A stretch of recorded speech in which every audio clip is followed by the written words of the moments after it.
இப்போ எல்லா மக்களும் சம்பாதிக்கிறாங்க. நீ கொடுக்குற அந்த உதவி தொகை வச்சுக்கிட்டு தான் யாரும் வாழல. நீ ஏதோ புண்ணாக்கு மாதிரி நீ பேசிட்டு இருக்கிற. எப்படி இந்த முறை நீ டிவி கொடுக்கல, கிரைண்டர் கொடுக்கல, மிக்சி கொடுக்கல, ஒருவேளை சட்டசபை எலெக்ஷனும் கொடுப்பாதெல்லாம். கர்நாடகா மாநிலத்தில் காங்கிரஸ் தாங்க ஆட்சி செய்யுது. அந்த முதலமைச்சர் எங்கேயாவது மத்திய அரசு எங்களுக்கு பணம் தரலன்னு என்னைக்காவது எங்கேயாவது சொன்னாரா? எனக்கு கொஞ்சம் ப்ரூவ் பண்ணி காட்டுங்க. காங்கிரஸ் தாங்க நடக்குது. ஆனால் இந்த முதலமைச்சர் மட்டும் ஏன் சொல்கிறார்? தமிழ்நாடு முதலமைச்சர் மட்டும் ஏன் சொல்கிறாரு? வாங்கி பாக்கெட்டில் போடுறதுக்காக கேட்குறாரு. பிஜேபி என்ன செய்யுது? அவரை முதலமைச்சராக ஆகாதபடிக்கு திமுக கட்சியே இந்த தமிழ்நாட்டில் வேறு புடுங்கி தூக்கி போடுறதுக்கு பிஜேபி தயாராகிடுச்சு. இதை அவங்க புரிஞ்சுக்கிட்டாங்க. திமுக இன்னும் கொஞ்ச நாள் ஆச்சுன்னா நாம காணாத போயிடுவோன்ற பயத்தில் இப்போ என்னென்னமோ உளறிட்டு இருக்கிறாங்க. இந்த டிஎம்கே ட்ரஸ்ட்ல தான் இவங்களும் என்ன பண்றாங்க? குளிர் காஞ்சிட்டு இருக்கிறாங்க. இவங்க போற காரு, இவங்க இருக்கிற வீடு, இந்த அறிவாலயம், அதில் உள்ள சொகுசு காரியங்கள் எல்லாம் எதில் இருக்குது? டிஎம்கே ட்ரஸ்ட்டுக்குள்ள இருக்குது. இந்த முட்டாள் ஜனங்களும் டிஎம்கே ட்ரஸ்ட்டுக்கு பணத்தை கொடுத்துட்டு இருக்கிறாங்க இன்னைக்கு வரைக்கும். அந்த தொண்டர்கள்லாம் இவன் வெயில்ல கடந்து சாவறான், அவன் உள்ள குழுன்னு உட்கார்ந்துட்டு இருக்கிறான். ஏன் இவனுக்கு இந்த கேள்வி கேட்க தைரியம் இல்லை? டிஎம்கே ட்ரஸ்ட்ல உன் குடும்பம் மட்டும்தான் வரணுமா?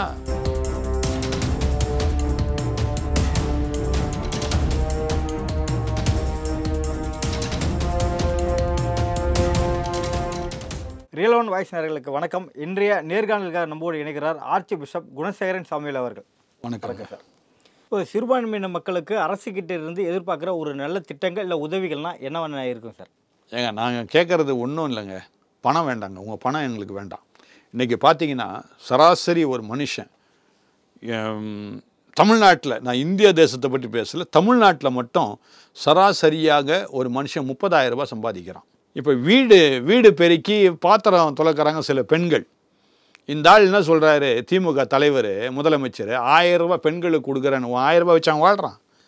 இந்த பெண்கள் இருக்காங்க இல்லையா, வீட்டில் போய் பாத்திரம் துலக்கி வீடு பெருக்கிறாங்க இல்லையா, ஒரு வீட்டுக்கு குறைஞ்சபட்சம் அவங்க 5,000 ரூபாய் வாங்குறாங்க. 5,000 rupees மந்த்லி. சரிங்களா? இவங்க என்ன பண்ணுறாங்க? குறைஞ்சது 5 வீட்டுக்காவது போயிடுறாங்க. 25,000 வந்துடுச்சா? இப்போ இவர் கொடுக்குற 1000 ரூபாய் அவங்க வாழ்கிறாங்க. பெண்களுக்கு இலவச பஸ் தான். அந்த இலவச பஸ் இவங்க 25,000 சம்பாதிக்கிறவங்களுக்கு இலவச பஸ் தேவையா? இதெல்லாம் பெண்களை கவர்றதுக்காக கொடுக்கின்ற ஒரு காரியம். எத்தனை பெண்கள் அந்த பஸ்ஸில் போகிறாங்க? அந்த பஸ்ஸில் பாருங்கள் எத்தனை பெண்கள் போகிறாங்கன்னு. அந்த பஸ்ஸு காலியாக தான் ஓடிட்டு இருக்குது. ஆண்கள் தான் நிறைய பேர் இருக்கிறாங்க. இதுதான் நடக்குது. வேலைக்கு செல்லும் பெண்கள் ஒரு வேளை அதில் போவாங்க, பயணிப்பாங்க. நீங்கள் மெட்ரோவில் போய் பாருங்கள். மெட்ரோவில் அடுத்த ஸ்டேஷனுக்கு போகிறதுக்கு குறைஞ்சது 30 ரூபா. 30 ரூபா கொடுத்துட்டு போகிறவங்களுக்கு நிறைய பேர் இருக்கிறாங்க. இவர் இலவச பஸ்ஸுக்காக காத்துட்ருக்காங்க. யாராவது சிந்திச்சு பார்க்கணும் மக்கள். அப்போது எல்லா மக்களும் சம்பாதிக்கிறாங்க. நீ கொடுக்குற அந்த உதவி தொகை வச்சுக்கிட்டு தான் யாரும் வாழலை. நீ ஏதோ புண்ணாக்கு மாதிரி நீ பேசிகிட்டு இருக்கிற. எப்படி இந்த முறை நீ டிவி கொடுக்கல, கிரைண்டர் கொடுக்கல, மிக்சி கொடுக்கல, ஒருவேளை சட்டசபை எலெக்ஷனும் கொடுப்பாதெல்லாம் இல்லையா? அதனால் முட்டாள்தனமாக நடந்துக்கூடாது. மக்களும் கொஞ்சம் சிந்திச்சு பார்க்கணும். கிறிஸ்தவ சிறுபான்மையினர்கள்னு சொல்லி நலத்திட்ட உதவிகள் இருக்குது. எப்படின்னா அந்த எஜுகேஷன் லோன்ஸ் கொடுக்குறாங்க. எஜுகேஷன் லோன்ஸ்லாம் கொடுக்குறாங்க. ஆனால் அந்த எஜுகேஷன் லோன் யார் கொடுக்குறா? மத்திய அரசு தான் கொடுக்குது. நீங்கள் ஸ்டேட் கவர்மெண்ட் கொடுக்கல. அதாவது மத்திய அரசுடைய ப்ராஜெக்டை தான் ஸ்டேட் கவர்மெண்ட் என்ன பண்ணணும்? இம்ப்ளிமெண்ட் பண்ணி ஆகணும். பட் இவங்க இம்ப்ளிமெண்ட் பண்ணால் என்ன ஆகும்? மத்திய அரசுக்கு நல்ல பேர் ஆகிடும். அதனால் பல ப்ராஜெக்ட்ஸுங்க, சிறுபான்மை பல ப்ராஜெக்ட்ஸ் இருக்குது. டெய்லரிங் இருக்குது. பெண்கள் ஏதாவது சின்ன கடை, பெட்டி கடை வச்சுருந்தா கூட அவங்களுக்கு குறைஞ்சது 7 லட்சம் ரூபாய் மானியத்தோடு கூட கடன் தராங்க. அவங்க திரும்ப கட்ட வேண்டியது வெறும் 5 லட்சம் ரூபாய் தான். 7 லட்சம் ரூபாய் தராங்க. அப்படிப்பட்ட பல ப்ராஜெக்ட் இருக்குதுங்க. ஆனால் இதெல்லாம் இந்த ஸ்டேட் கவர்மெண்ட் என்ன பண்ணுறது இல்லை, அதை இம்ப்ளிமெண்ட் பண்ணுறது கிடையாது. இங்கே சொல்கிறதும் கிடையாது. சொன்னால் தானே. இன்றைக்கி பாருங்கள், டிவி எடுங்க, உடனே நாங்கள் அந்த திட்டம் பண்ணோம், இந்த திட்டம் பண்ணோம், அதை பண்ணோம், இதை பண்ணோன்னு சொல்லி எங்களுக்கு திமுக கூட்டணிக்கு ஓட்டு போடுங்கன்றீங்க. ஏன் மத்திய அரசு செய்த அந்த ப்ராஜெக்ட்லாம் ஏன் நீங்கள் போடலை? இது வரைக்கும் ஏன் நீங்கள் சொல்லலை? எப்படி மக்களுக்கு போய் சேரும்? அதை தான் நான் என்ன சொல்கிறேன், கிறிஸ்தவ பாதிரியார்களே, முகமதியர் நபிகளே, நீங்கள் தலைவர்களாக இருக்கிறவங்க, நீங்கள் என்ன பண்ணுங்க? இந்த ப்ராஜெக்ட்லாம் எடுத்து மக்கள்கிட்ட போய் சேருங்க. நீங்கள் அப்படியே இப்போ நான் ப்ராஜெக்ட் எடுக்கிறேன்னு வச்சுங்க, சோஷியல் வெல்ஃபேர் டிபார்ட்மெண்ட்டுன்னு சொல்லி ஸ்டேட் கவர்மெண்ட்டில் இருக்குது. நீங்கள் அங்கே போய் அந்த ப்ராஜெக்டை அவங்க மூலமாக தான் நீங்கள் வாங்க முடியும், டைரெக்டாக வாங்க முடியாது. ஏன்னா ஸ்டேட்லேருந்து சென்ட்ரலுக்கு போய் தான் சென்ட்ரல் தான் ஸ்டேட் வாங்கி தரணும். நாம் போய் பேப்பரை கொண்டு போய் கொடுத்தா இவங்க என்ன சொல்லுவாங்க, வெயிட் பண்ணுங்கள் நாங்கள் வாங்கி தரோம் சொல்லிவிட்டு உங்கள் பேப்பரை அப்படியே பெண்டிங்கில் வச்சுருவாங்க. இவங்க என்ன பண்ணணும், இதை ஃபார்வர்ட் பண்ணி ஆகணும் அங்கே சென்ட்ரல் கவர்மெண்ட்டுக்கு. சென்ட்ரலில் ஃபார்வர்ட் பண்ணி இந்த ப்ராஜெக்டை இவங்க கேட்குறாங்க நீங்கள் கொடுங்கன்னு இவங்க தான் கேட்கணும். அது ஒரு என்ஜிஓ தான் போக முடியும், ஒரு தனிநபர் போய் வாங்க முடியாது. ஸோ ஒரு என்ஜிஓ போய் கேட்டால் அந்த என்ஜிஓ கொடுக்குற அந்த பெட்டிஷன் இவங்க ஃபார்வர்ட் பண்ணுறதே கிடையாதுங்க, வேறு வழி கிடையாது. இப்போது ஒரு பிஸ்னஸ் நடக்குதுன்னா அந்த ஓனரை போய் நம்ம பார்க்க முடியாது, கீழே இருக்கிற அந்த மேனேஜரை நம்ம பார்க்க முடியும். அப்போ மேனேஜர் யார், ஸ்டேட் கவர்மெண்ட்டில் இங்கே இருக்கிற மந்திரி தான். சோஷியல் டிபார்ட்மெண்ட்டில் ஒருத்தர் இருக்கிறாங்கன்னா அவங்க தான் மந்திரி என்ஜிஓக்கு. அவங்கள போய் நீங்கள் பார்க்குறீங்க, பார்த்துட்டு இந்த ப்ராஜெக்ட் வேணுங்க அப்படின்னு சொன்னால் அப்படிங்களா கொடுங்க பெட்டிஷன் கொடுத்துட்டு போங்க நாங்கள் செய்கிறோம், அவ்வளோதான் முடிஞ்சு போச்சு கதை. இப்படி இருந்தால் எப்படி மத்திய அரசுலேருந்து வரலன்னு இவங்க சொல்கிறதெல்லாம் பொய்யான காரியங்க. மத்திய அரசு வராமல் உனக்கு எங்கேருந்து பணம் வந்துச்சு? 4000 கோடி இது கொடுத்தாங்க, ஒரு புயலுக்கு கொடுத்தாங்க. என்ன அடுத்த புயலுக்கு இவங்க காசு கேட்குறாங்க. இப்போ சமீபத்தில் வெள்ளம் வந்தப்போ காசு கேட்குறாங்க. மத்திய அரசு என்ன கேட்குறாங்க, 4000 கோடி நான் கொடுத்தேன் இல்லையா, அது கணக்கு விட்றா முதல்ல. அப்போ எப்படி வெள்ளம் வந்திருக்கும்? நீ 4000 கோடியை ஒழுங்காக நீ செலவு செய்திருந்தா இந்த வெள்ள பாதிப்பை வந்திருக்காதே. தண்ணி கரெக்டாக ஓட வேண்டிய இடத்துல ஓடி இருக்குமே, கால்வாய் நீ சரியாக கட்டியிருக்கணுமே, நீ கட்டலையே. கட்டால்னால்தான் அங்கங்கே தடுப்பு வந்ததுனால ஊருக்குள்ளெல்லாம் வெள்ளம் வந்துடுச்சு. இப்போ இந்த 4000 கோடி நீ ஸ்வாகா பண்ணிட்ட, அப்புறம் என்ன சொல்கிற, மத்திய அரசு பணம் தரலன்ற. இதெல்லாம் கொஞ்சம் மக்கள் சிந்திச்சு பார்க்கணும். அதுக்கு தான் எப்போ நான் என்ன சொல்கிறேன், நல்ல உறவுகள் மத்திய அரசோடு கூட இருக்கக்கூடிய அரசாங்கம் அந்தந்த மாநிலத்தில் இருந்துச்சுன்னா, இப்போது கர்நாடகா மாநிலத்தில் காங்கிரஸ் தாங்க ஆட்சி செய்யுது, சரியா? காங்கிரஸ் ஆட்சி எங்கேயாவது அந்த முதலமைச்சர் எங்கேயாவது மத்திய அரசு எங்களுக்கு பணம் தரலன்னு என்றைக்காவது எங்கேயாவது சொன்னாரா? எனக்கு கொஞ்சம் ப்ரூவ் பண்ணி காட்டுங்க. காங்கிரஸ் தாங்க நடக்குது, ஆனால் எங்கேயாவது மத்திய அரசாங்கம் பணம் தரலன்னு எங்கேயாவது சொல்லியிருக்கிறாரா? ஆனால் இந்த முதலமைச்சர் மட்டும் ஏன் சொல்கிறார், தமிழ்நாடு முதலமைச்சர் மட்டும் ஏன் சொல்கிறாரு, வாங்கி பாக்கெட்டில் போடுறதுக்காக கேட்குறாரு. உதயநிதி எதற்காக அரசியலுக்கு வந்தார்னு சொல்லிட்டு ஒரு விளக்கத்தை ஸ்டாலின் அவர்கள் சொல்லியிருக்காரு. எடப்பாடிக்கு களத்தில் ரொம்ப நெருக்கடி கொடுக்கறதாகவும் பிஜேபியை தட்டி கேட்கறதுக்காகவும் உதயநிதி அவர்கள் அரசியலுக்கு வந்ததாக ஸ்டாலின் ஒரு விளக்கத்தை கொடுத்துருக்காரு. நீங்கள் இதை எப்படி பார்க்குறீங்க சார்? இப்போ நீங்கள் சொல்கிறது எனக்கு சிரிப்பு தான் வருது. என்னென்னா, உதயநிதிக்கு அரசியல் பயணம் எத்தனை வருஷம், என்ன தெரியும் அரசியலை பற்றி? பாட்டு நடிச்சிட்டு இருந்தான் அந்த பையன். அவனை கொண்டு வந்து அரசியலுக்கு கொண்டு வந்தாங்க, இளைஞர் அணி தலைவர்னு கொண்டு வந்தாங்க. தடால்னு உடனே எம்எல்ஏ ஆக்கினாங்க, எம்எல்ஏ தடால்னு உடனே அமைச்சர் ஆக்கினாங்க. அப்போது இந்த கட்சியில் இருக்கலாம் பைத்தியக்காரங்களா? திமுக இன்னும் துணை முதல்வர் ஆக்கல இல்லை சார்? ஏங்க அடுத்தது அவர் தாங்க முதல்வர்னு சொல்கிறேன். அவங்களே போடுறாங்க போஸ்டரு. அதாவது ஸ்டாலின் படத்தை போட்டுறாங்க, அடுத்தது உதயநிதி படத்தை போடுறாங்க. அப்படின்னா என்ன அர்த்தம்? அடுத்த முதலமைச்சர் அவர் தானே அர்த்தம். அதானே அர்த்தம். முந்தைய டாக்டர் கலைஞர் இருந்தார், அடுத்தது ஸ்டாலின் படம் போட்டிருந்தாங்க. நான் ஸ்டாலின் முதலமைச்சராக அந்த குறித்து நான் ஒரு தவறும் சொல்ல மாட்டேன். ஏன்னா ஸ்டாலின் சிறு வயதிலிருந்தே இந்த திமுக கட்சிக்காக பாடுபட்டவர். அதனால அவருக்கு அந்த பதவி கொடுக்கறதுனால நான் தவறு சொல்ல மாட்டேன். ஆனால் உதயநிதி என்ன பண்ணார்? ஒன்றுமே பண்ணலையே. பண்ணாதவரை கொண்டு வந்து தடால்னு இளைஞர் தலைவர், டக்குன்னு அப்புறம் எம்எல்ஏலேருந்து அப்படியே இப்போ அமைச்சர் ஆகிட்டார். அடுத்து நீங்கள் சொல்கிற மாதிரி முதலமைச்சர் ஆகணும்னு முடிவு பண்ணுறாங்க. ஆனால் பிஜேபி என்ன செய்யுது, அவரை முதலமைச்சராக ஆகாதபடிக்கு திமுக கட்சியே இந்த தமிழ்நாட்டில் வேர் பிடுங்கி தூக்கி போடுறதுக்கு பிஜேபி தயாராகிடுச்சு, சரிங்களா? இதை அவங்க புரிஞ்சுக்கிட்டாங்க திமுக. இன்னும் கொஞ்ச நாள் ஆச்சுன்னா நாம் காணாத போயிடுவோன்ற பயத்தில் இப்போ என்னென்னமோ உளறிட்டு இருக்கிறாங்க பிஜேபிக்கு எதிராக. இவ்வளோ நாள் என்ன பண்ணாங்க, சிறுபான்மைக்கு எதிராக இருக்க கட்சின்னு சொன்னாங்க. இப்போ சிறுபான்மையில் இப்போ 60% பிஜேபி பக்கம் வந்துட்டாங்க. இப்போ 40% தான் அந்த பக்கம் இருக்குது. இப்போ இந்த பாராளுமன்ற தேர்தல் முடிஞ்சு அடுத்து சட்டசபை தேர்தல் வரப்போகுது. அப்போ முழுமையாக 100% சிறுபான்மையினர் எல்லாம் பிஜேபி பக்கம் வரப்போகிறாங்க. நல்லா நீங்கள் பார்த்துக்கிடுங்க, நான் சொல்கிறத நீங்கள் நோட் பண்ணி வச்சுக்கிடுங்க.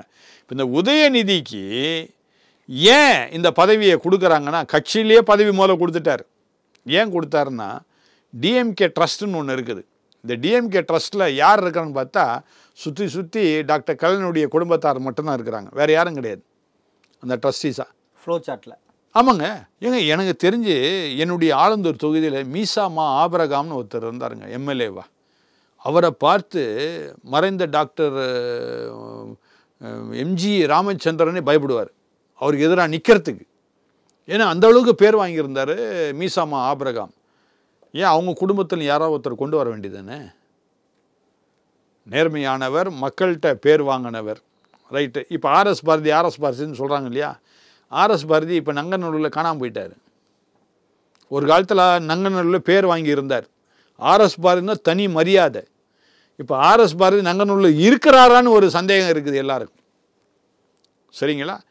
ஏன் இவங்கெல்லாம் சும்மா இருக்கிறாங்க? இவங்கெல்லாம் காலங்காலமாக கட்சியில் இருந்தவங்க. ஏன் இவங்களுக்கு அந்த பதவி, உதயநிதி வரக்கூடிய அந்த பதவிக்கு ஏன் கொடுக்கலன்னா, டிஎம்கே ட்ரஸ்டுடைய பணம் வேறு யாருக்கும் போயிடக்கூடாது. ஆனால் டிஎம்கே ட்ரஸ்ட் அது. இந்த டிஎம்கே ட்ரஸ்ட்டில் தான் இவங்களாம் என்ன பண்ணுறாங்க? குளிர் காஞ்சிட்டு இருக்கிறாங்க.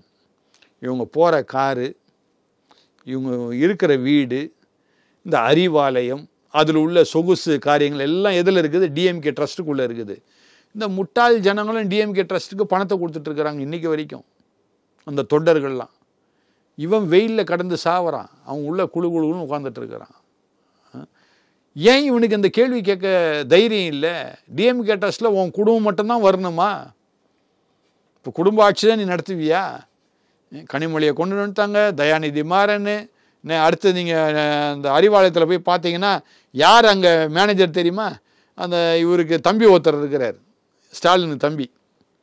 அவர் தான் அங்கே மேனேஜர். அவர் தான் தமிழ் அரசு, அவர் தாங்க அங்கே மேனேஜர். அங்கே அவர் தான் எல்லாத்தையும் பார்த்துக்கிறார்.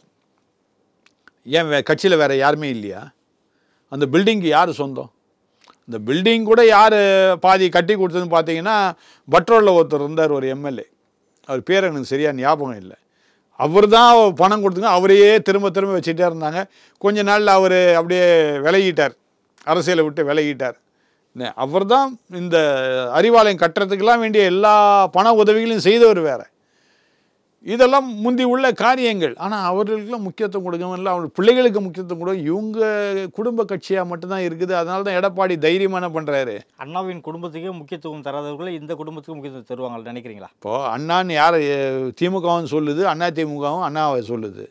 இந்த ரெண்டு கட்சியுமே அண்ணாவுடைய குடும்பத்துக்கு எதாவது செய்தாங்களா? காஞ்சிபுரத்தில் வீடை போய் பாருங்கள், அண்ணாவின் வீடு. ஸ்டாலின் அவர்களோட போய் பார்த்தாரு. பார்த்து என்ன பண்ணார்? பார்த்து என்னங்க பண்ணார்? அது இருக்கிற மாதிரி தான் இருக்குது. உன் வீடு மாதிரி அந்த வீடு இருக்குது. ஏங்க, இந்த ரெண்டு கட்சியும் இன்னைக்கு அண்ணா பேரை சொல்கிறாங்க. இந்த அண்ணாதுரை இல்லாவிட்டால், இந்த அண்ணா இல்லாவிட்டால் ரெண்டு கட்சியும் இல்லைங்க. ஆனால் உன் எடப்பாடி வீடு எப்படி இருக்குது, ஸ்டாலின் வீடு எப்படி இருக்குது, அண்ணாவுடைய வீடு எப்படி இருக்குது? எடப்பாடியோடைய பிள்ளைங்க என்ன பண்ணுறாங்க, ஸ்டாலினுடைய பிள்ளைங்க என்ன பண்ணுறாங்க, அண்ணா பிள்ளைங்க என்ன பண்ணுறாங்க? நல்ல கேள்வி கேட்டீங்க நீங்கள். சிந்திச்சு பார்க்கணுங்க மக்கள். இதெல்லாம் திரும்ப திரும்ப இவங்களுக்கே வாக்குகளை கொடுத்துக்கிட்டு இந்த திராவிட கட்சிகளை வாக்கு கொடுப்பதை காட்டிலும், மறுபடியும் சொல்கிறேன், இந்துக்கள் எல்லாம் ஒன்றா சேரணும். உண்மையாகவே உங்களுக்கு நீங்கள் நல்ல பிள்ளைகளாக இருந்தால் ஒன்றாக இணைங்க. இந்துக்கள் எல்லாம் ஒன்றா இணைங்க. நீ சிறுபான்மையில விட்டு தள்ளுங்க. இந்த முறை இந்துக்கள்லாம் ஒன்றா இணைஞ்சு போய் பிஜேபிக்கு, தாமரைக்கு உங்களுடைய வாக்குகளை கொடுங்க.